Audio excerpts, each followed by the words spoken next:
Hey everyone, and welcome to my houseplant tour. And before we get into this, I am not a plant expert by any means, but plants are something that bring me a lot of joy, and so I wanted to share my collection with you. So starting off in my living room, I have an English ivy. And this is just an indoor version of that iconic ivy plant that you typically would see growing up a building or something like that. It's a fairly easy to care for plant, and I love the contrast that its leaves make against this terracotta pot. Then on our TV stand, I have a Futura robusta snake plant. I've always loved the unique shape of the leaves of snake plants, and this one in particular has a really cool striped pattern. Then on this windowsill, I'm in the midst of trying to propagate this Satin Pothos, or it's also known as a silver pothos. The leaves on this guy have a really cool velvety texture to them, and I love how in the right sunlight, the markings on the leaves really seem to come alive and to shimmer in the sunlight.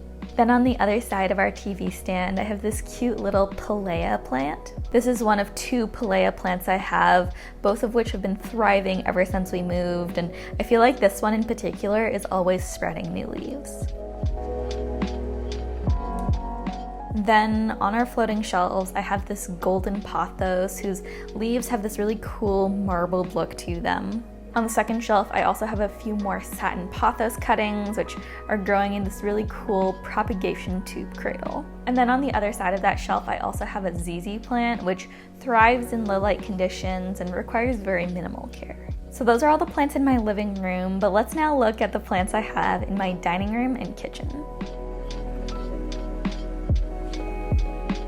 First off, on my dining room table, I have a Calathea succulent. This is actually a plant that I inherited from my sister when she moved to Uganda last year, so don't hold me accountable for the weird shape of it. It did come that way. And then next we come to what is probably my favorite plant I own, and that's my string of pearls. It's a very cool looking plant and very different from any others that I own. I'm particularly proud of this one too, since in the year that I've owned it, it's grown about 9 inches and has spreaded many new strings of pearls. But then next to that is my fiddle leaf fig, and these can be fairly finicky plants, but they really are beautiful. And I was really excited because mine recently sprouted 2 new enormous leaves. And then on a nearby windowsill, we have my second Palea plant, and this one had been struggling at our previous apartment, but it's really perked back up recently and is looking good. And I just keep a couple plants in my kitchen. First is this Golden Bay Chinese evergreen. And I feel like this is kind of the classic fake plant, or at least I know that my mom had a fake version of this plant growing up. But mine is real, and it's been loving this corner by the kitchen window.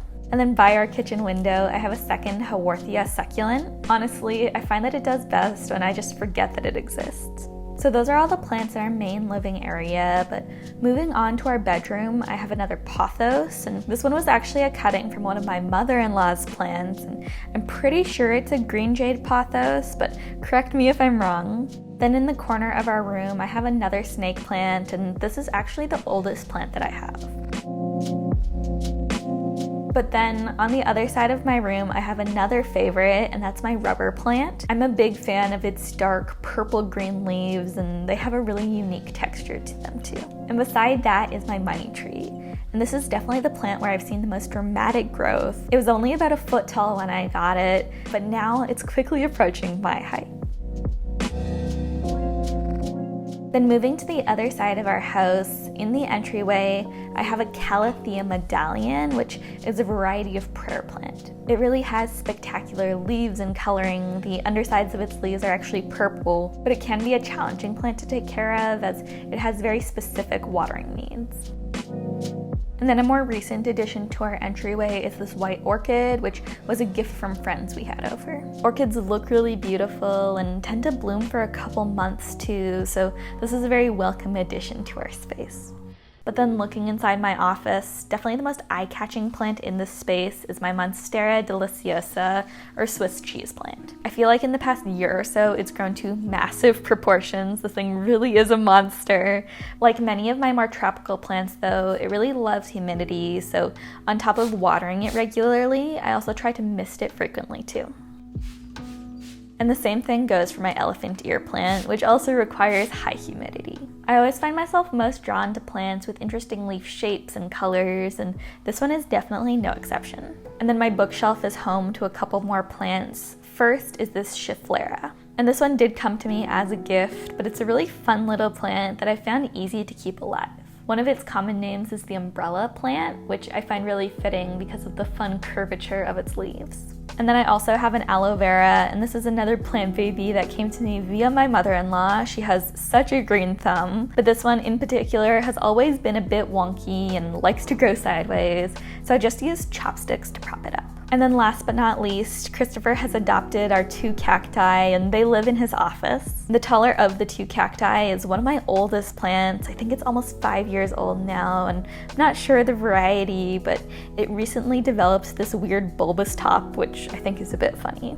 And then the smaller of the 2 is actually the only plant that Christopher has ever picked out for himself by himself. So he's really proud of it, and he's affectionately named his little pair of cacti Orbill and Wilbur. And it's so cute the way he looks after and takes care of them. But that's my little houseplant collection. It comes out to just under 30 plants all said and told, but I love just how unique and beautiful each one is. So I hope you enjoyed coming along today and seeing all the plants I own.